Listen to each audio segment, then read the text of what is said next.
ఈనాటి ధ్యానాంశము సమూయేలు మొదటి గ్రంథము 8వ అధ్యాయము. సమూయేలు వృద్ధుడైనప్పుడు తన కుమారులను ఇశ్రాయేలు మీద న్యాయాధిపతులుగా నియమించెను.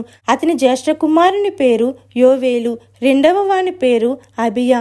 వీరు బెయేర్షెబాలో న్యాయాధిపతులుగా ఉండిరి.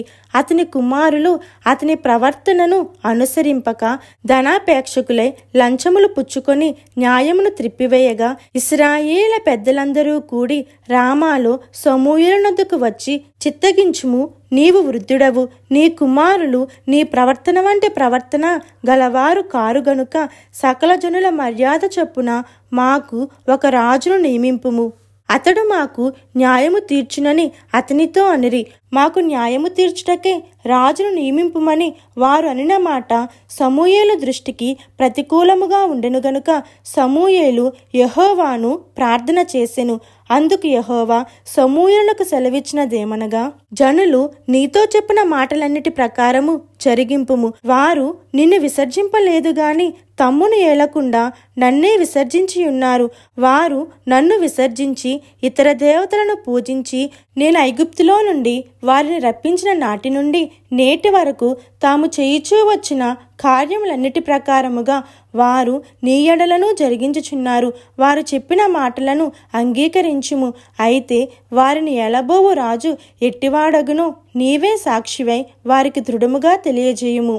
సమూయేలు తనను రాజును అడిగిన జనులకు యెహోవా మాటలన్నీ వినిపించి ఇలాగున చెప్పెను, మిమ్మును ఏలబోవు రాజు ఎట్టివాడగుననగా అతడు మీ కుమారులను పట్టుకొని తన రథములను తోలుటకును తన గుర్రములను కాపాడుటకును వారిని ఉంచుకొనును. కొందరు అతని రథముల ముందర పరిగెత్తుదురు, మరియు అతడు వారిని తన సైన్యములో సహస్రాధిపతులుగాను పంచదశాధిపతులుగాను నియమించును.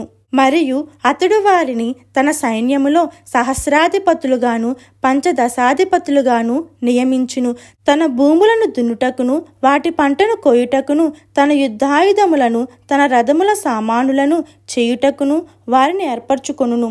మీ కుమార్తెలను భక్ష్యకారిణులుగాను బోన కత్తులుగాను రొట్టెలు కాల్చు వారిని గాను పెట్టుకొనును.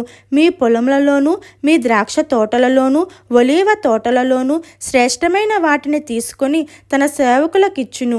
మీ ధాన్యములోను ద్రాక్ష పండ్లలోను 10వ భాగము తీసి తన పరివార జనమునకును సేవకులకును ఇచ్చును.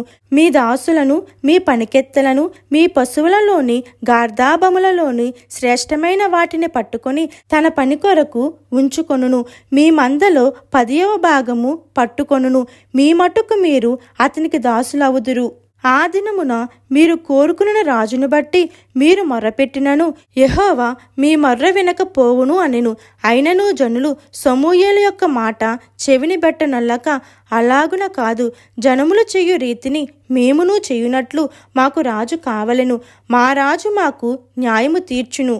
మా ముందర పోవచ్చు అతడే మా యుద్ధములను జరిగించుననిరి. సమూయేలు జనుల యొక్క మాటలన్నిటినీ విని యెహోవా సన్నిధిని వాటిని వివరించెను గనుక యెహోవా నీవు వారి మాటలు విని వారికి ఒక రాజును నియమించుమని సమూయేలునకు సెలవీయగా, సమూయేలు మీరందరూ మీ మీ గ్రామములకు పొండని ఇశ్రాయేలీయులకు సెలవిచ్చెను.